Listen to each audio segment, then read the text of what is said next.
Alright guys, doing a tutorial today, how to tie a knocking point on via nail knot like I like to use. The reason I like to use a nail knot is because it's permanent, and I make that sucker so it does not move. I know a lot of people like to tie adjustable knocking points. The reason I don't is I like to know it's going to stay there and not move. So when I tune, it's kind of cumbersome, but I actually will tie one on, test it. If it doesn't work, I'll cut it off, tie another one on. It just is what it is, and I've gotten used to it over the years. So how I go about tying a nail knot is I use a loop instead of a nail because it's much simpler. And this is 30 thousandths halo. It doesn't really matter. I'd try to make it a larger material because it does make it easier to slip it back through.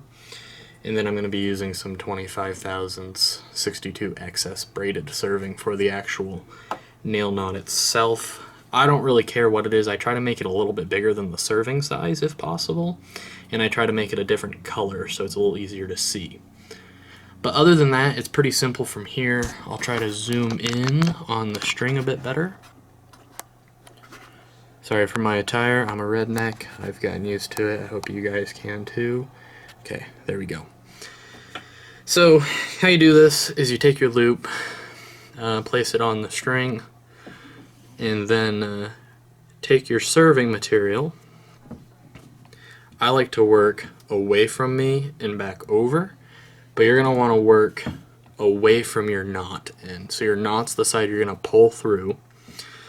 So you're going to work back over itself, so the other tag end is going away from the knot, and I'm taking the knot side and working that way. And I'm going to work around quite a few times. I like a fairly large knocking point. It doesn't really matter. That's kind of preference. I would go around at least 4 or 5 times just so you have enough material to pinch. And don't wrap it super tight, because the tighter you wrap it now, the harder it's going to be to pull your tag end through.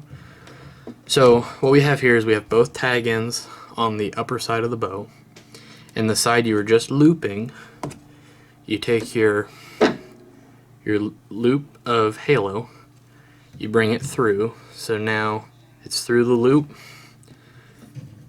Grab your knot end, and you can see it pulling it there, and then it'll probably slip, but give it a tug. So now what you have is you have your 2 tag ends coming out of different sides, and it is underneath the wraps. So that's basically the essentials of tying the knot itself, and there's probably better videos out there as far as being able to tell what I'm doing. For a upper knocking point, you kind of have to play with it, because when you cinch it down, it will it'll shrink. So you got to kind of figure out that magical amount to adjust it. So when you tighten it, it kind of shrinks down to where you want it. So like I said, this isn't the super easiest way to do a knocking point. Once you get used to it, I think it's the best, but it is kind of cumbersome to learn at first. But to tighten it, this is another warning spot.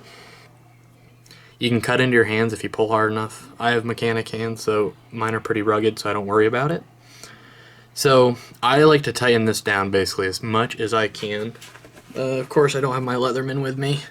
Normally what I do is I pull each side, get it to lay nicely, and then I will take my Leatherman, holding the off side, I will pull with my Leatherman on the other side, and then do the exact opposite, and that really seats it. And I hold the other side just so I don't actually move the knocking point, but I'll just do it with my hands here, and I'll pull either side.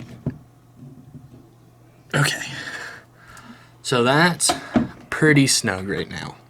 That sucker is not gonna move. So like I said, this is gonna come off, so that's too big of a gap normally for a lower.